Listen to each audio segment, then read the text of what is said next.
આણંદના બોરસદ પંથકમાં વરસાદ. આણંદના બોરસદમાં વરસાદ. બોરસદ શહેર અને ગ્રામ્ય વિસ્તારમાં વરસાદ. તો આણંદના બોરસદ અને આજુબાજુના વિસ્તારોની અંદર વરસાદ વરસી રહ્યો છે. બોરસદમાં વરસાદ શરૂ થયો છે. આણંદના બોરસદમાં વરસાદને કારણે ખેડૂતો ખુશખુશાલ થયા છે. આણંદના બોરસદ પંથકમાં વરસાદ વરસી રહ્યો છે. બોરસદ શહેર અને આસપાસના ગ્રામ્ય વિસ્તારોની અંદર વરસાદ છે.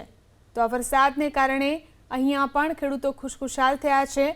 બોરસદ શહેર અને ગ્રામ્ય વિસ્તારોમાં આસપાસના વિસ્તારોમાં વરસાદ વરસી રહ્યો છે. આ વરસાદના આગમનને કારણે ખેડૂતો ખુશખુશાલ છે. ખેડૂતો ઘણા સમયથી સારા વરસાદની રાહ જોઈ રહ્યા છે. ત્યારે હવે બોરસદ પંથકમાં પણ વરસાદ વરસી રહ્યો છે.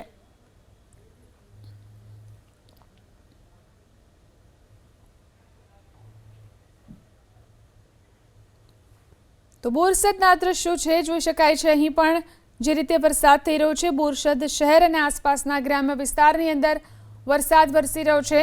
ઘણા સમયથી ખેડૂતો વરસાદની રાહ જોઈ રહ્યા હતા, ત્યારે હવે બોરસદમાં પણ વરસાદ શરૂ થયો છે. બોરસદ અને તેની આસપાસમાં વરસાદ. વધુ જાણકારી મેળવી અમારા સંવાદદાતા જલ્પેશ ફોન લાઈનથી જોડાયા છે. જી જલ્પેશ, બોરસદમાં પણ વરસાદ છે, આ ઉપરાંત આસપાસના કયા કયા વિસ્તારોમાં વરસાદ? ચોક્કસથી સવારથી જ વરસાદી માહોલ હતો, એટલે કે કાળા ડિબાંગ વાદળ હતા. પરંતુ થોડીક વાર પહેલા જ આણંદ જિલ્લાના બોરસદ પંથકમાં વરસાદની શરૂઆત થઈ છે.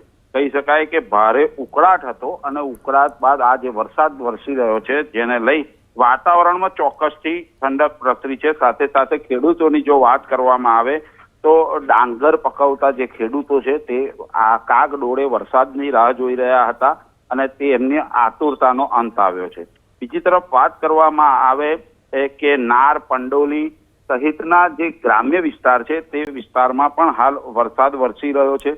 સાથે સાથે બોચાસણની જો વાત કરવામાં આવે તો બોરસદ નજીક આવેલા બોચાસણમાં પણ વરસાદ વરસી રહ્યો છે. એટલે ચોક્કસ એવું કહી શકાય કે ખેડૂતોમાં ક્યાંક ને ક્યાંક ખુશી છે. સાથે સાથે ભારે ઉકળાટ વચ્ચે જે નગરજનો જીવી રહ્યા હતા તેમાં પણ વાતાવરણમાં ઠંડક પ્રસરી છે. માટે નગરજનોમાં પણ ખુશીનો માહોલ વરસાદને લઈ જોવા મળી રહ્યો છે.